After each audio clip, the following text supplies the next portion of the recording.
Nos chers abonnés, je vous disais que nous sommes toujours à Tchoumbé. Voilà les projets réalisés par le chef de quartier Wimbe avec son président de jeunes pour lutter contre les érosions. Et voilà comment ils sont en train de s'emmener pour travailler, pour réhabiter. Hein? Et c'est ça que vous voyez qu'ils sont en train de lutter pour les érosions qui veulent déranger Tchoumbé. Et d'ici là, nous allons visiter ensemble les régions de la rivière Osandialé, région de Lukombe et de Mumba d'eau. Et après quelques secondes, nous allons échanger avec le chef de quartier, ensemble avec son président de jeunes, puisque c'est le chef de quartier Wimbe. Je ne pouvais pas la dénoncer, lui-même doit nous dire un mot, pourquoi il a pris l'initiative de commencer à réhabiter la route qui amène vers l'aéroport de Tchoumbé. Puisque cette route-là, c'est une route principale qui amène le développement de Tchoumbé. Sans cette route, on ne tient pas compte de Tchoumbé. Hein? C'est pourquoi nous avions commencé depuis Monument Lumumba. Et voilà la preuve qu'il est en train de faire effort sans demander même 50 francs et sans aucune contribution, ni par le chef de secteur, ni par les autorités, tant que les politiciens du Sankourou. Mais il amène des efforts personnels pour commencer à développer Tchoumbé. Mais Tchoumbé, nous sachons très bien que dans le gouvernement passé, on donne des frais de rétrocession chaque mois, 1 126 000 francs congolais qu'on donne aux chefs de secteur. Mais aujourd'hui, Tchoumbé reste toujours dans l'État. Au Sankourou, c'est le miroir du Sankourou, puisque moi je tiens compte que partout dans les villes ou dans le village qui représente Sankourou, je sais très bien que Tchoumbé, c'est le miroir du Sankourou. Puisque vous pouvez sillonner à Lodja, vous ne pouvez pas trouver la distance de 3 ou 4 km sans avoir monté la montagne ou avoir une cuvette. Mais à Tchoumbé, de l'aéroport jusqu'au pont de Lukombe, vous trouverez toujours plat. Mais avec la pluie, on déjà dérangé. Merci Patrick pour le reportage.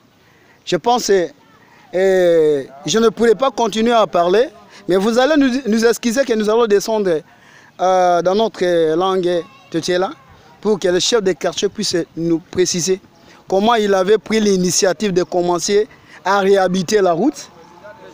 Hein?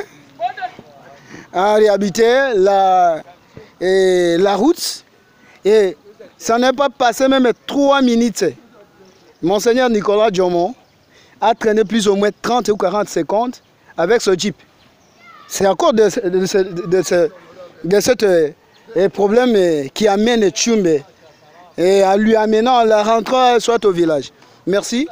D'ici là, nous allons échanger avec les chefs de quartier. Merci nos chers auditeurs, les abonnés de la Clara Koni TV. Comme je vous ai dit que nous allons échanger avec les chefs de quartier Wimbe, mais vous allez nous excuser que nous allons commencer à échanger dans notre langue dialecte appelée Tetela. Wanjila qui est mon latondo? Kana ukanja a présenté le combo da njidi tche wa chaîne ya Clara Koni TV wana sheda posaka djikolikula nangeso wana butombe no nyikeno nyambu shisha Tchoumbé lo imange mais à travers malo chimbo ya kelo vanga mena ngande vile usombo wa kiswa Tchoumbé usombo wa Tchoumbé limile ko chef ya quartier Wimbe lo kombola kimi djemba tokata mais flambia kami papi djemba naka oniko to ya so wa chinga va représenter Tchoumbé ya so yo tondo lo ngenda chewa ne wotolane ku ambo ya la mindo ambo e kate ko nombe kimanya datu kimanya bikolo mena tikola tiayani sho bula pao bula Congo ya sho sala sho shwama me atokengola ndoko oto dokengolo to shanga safra me shwama me balongo sola ngilo ka kiso dato chochela tu oto ba chinga ambula kiti Tchoumbé ya so ame manana ambulana mi la président des gens lo wanja alemba la wa jeune ya so che iko awolana Losaka amalo message wa ki revele chenape limite kana te mimbole yimbola mbola chichi salo ke lo sala kene ulungu de jonction modi holimo kana la kumo tema ka emme wa te dimi kanga ngelo ande shinganya ye kolo quartier ka ke kawimbe bu takalongola ekende wangilo mbalongo so ase ekende shwa masime mbalongo so angesuka kawimbe mbalongo so aso Losaka tavi le président de jeunes Lusaka, Dimikele, président des jeunes Kalou quartier Wimbe, Lohese Albert, Chou qui m'a la Kambifula Wateketa, Undu Emi, comme un angeluka qui sous Hoyato, Wambutolana.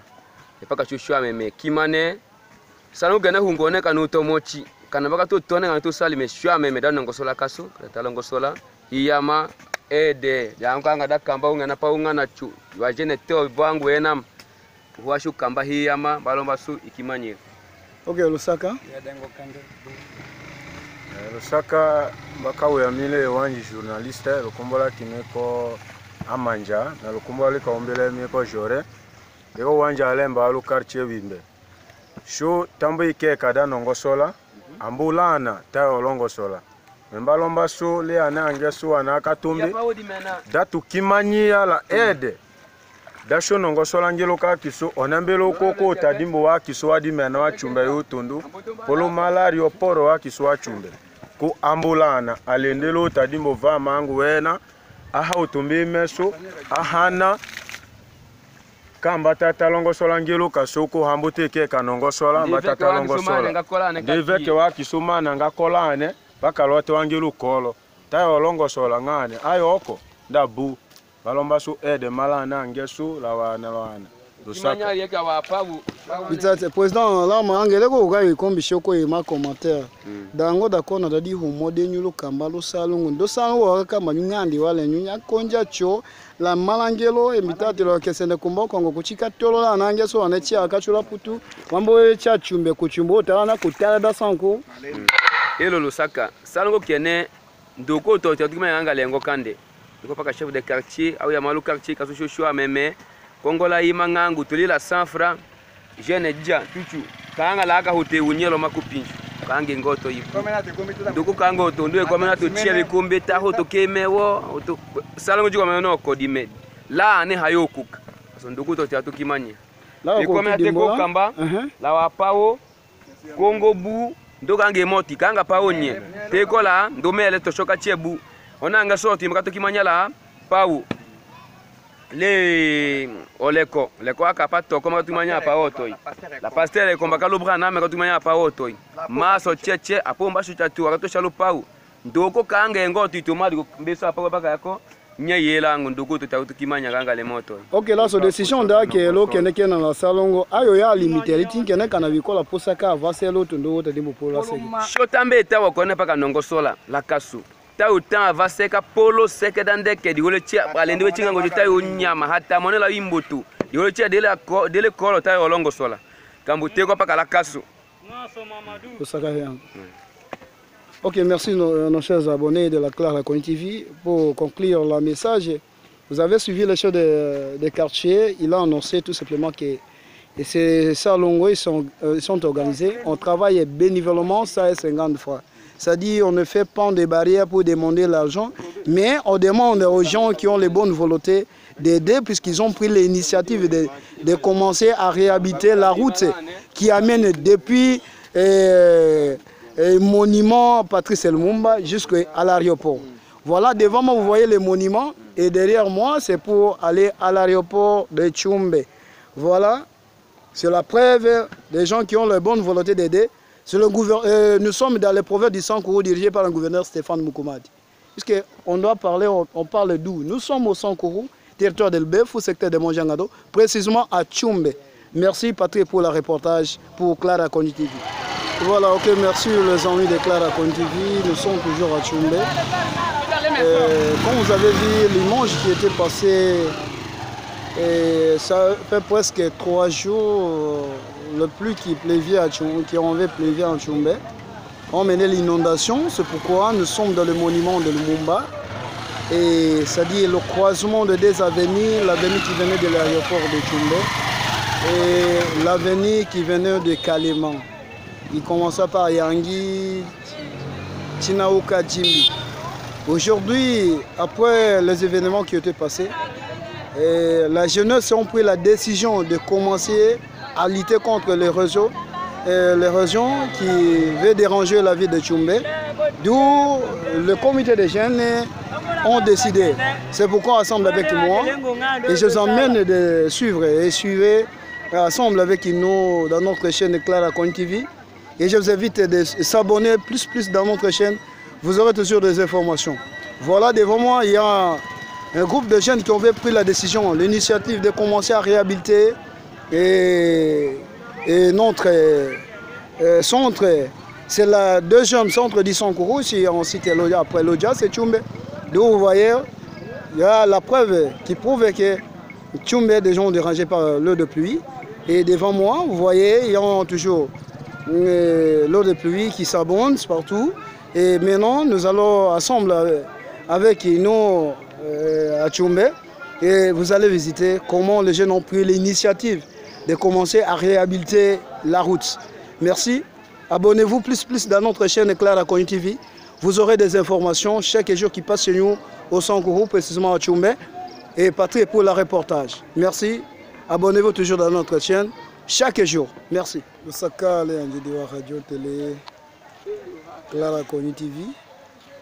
Et l'autre l'autre Tchoumbe, date d'Angondo car. Le date d'Angondo car.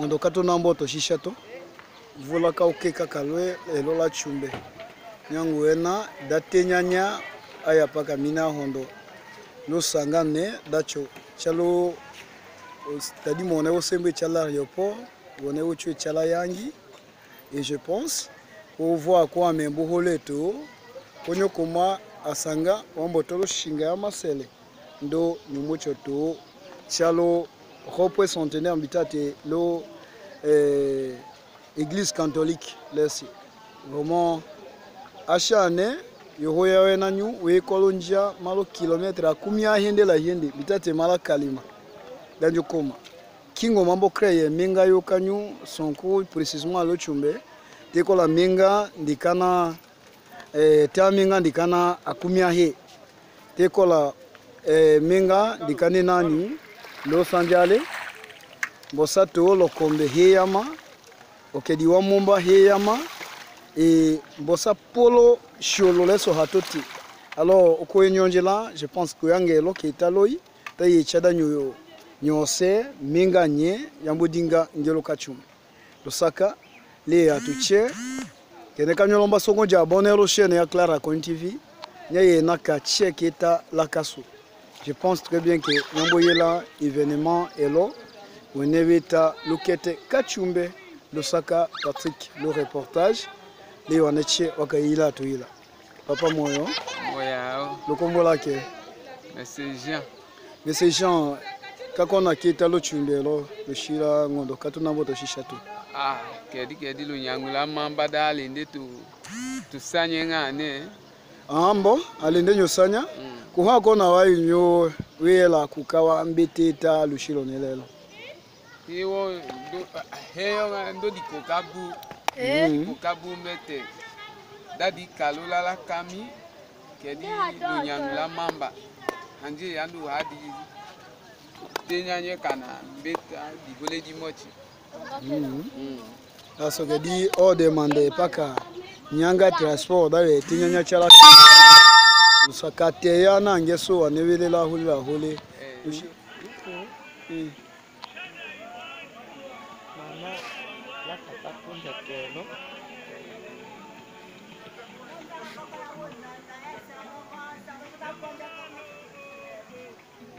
ok le sagate toujours visite à Tchoumbe après Kavola là on est déjà le quartier Wimbe le voilà Kenya malo justement, on a une séparation entre Wimbe et la Kitete. Hein? Puisque là, on a mis et la dernière parcelle, Kalo Kitete, quand tu as le Wimbe. Je pense, on a un gars qui est et Colombawana, à l'Indéwambo, Pololodu, aïe à Mohande Sala. Hein?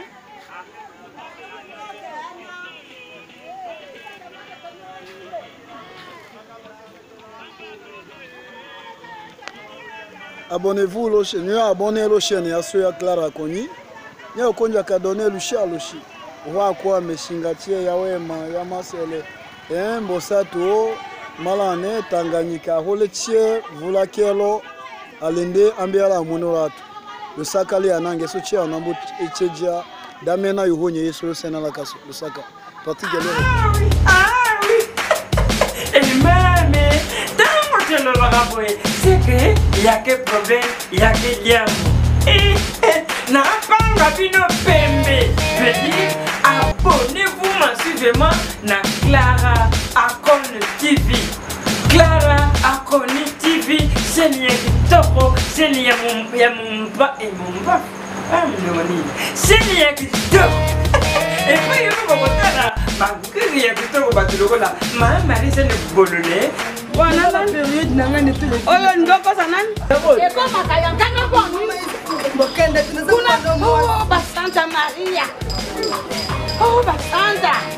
Et puis pour moi à cause c'est ça capino pour moi papa m'a dit que les si na zo kana na chama mala mno jemi yo pour le fona la chat bon nanga yani ya dije me ka ba projet problème ça o kama yo zo ko ta mama na chat pe ba zo bo pour moi papa il wa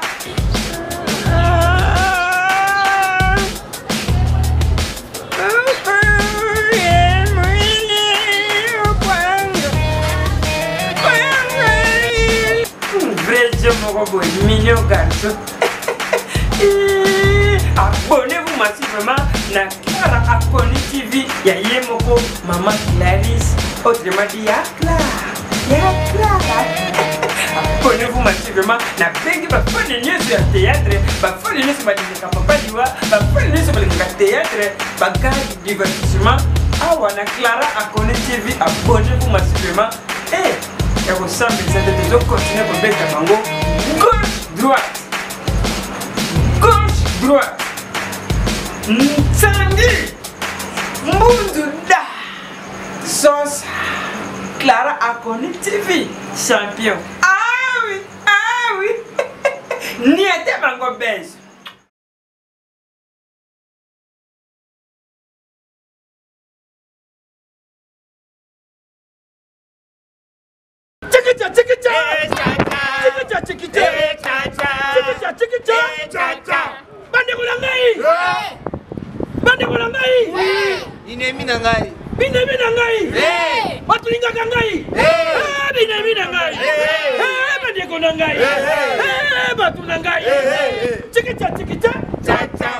À partir de l'élo, à partir d'aujourd'hui, Bino Nyoso, Batu Boninga Kale 5, à partir de lobby, Biso Nyoso, de s'abonner na Clara Akon TV. Nanini Clara Akon TV.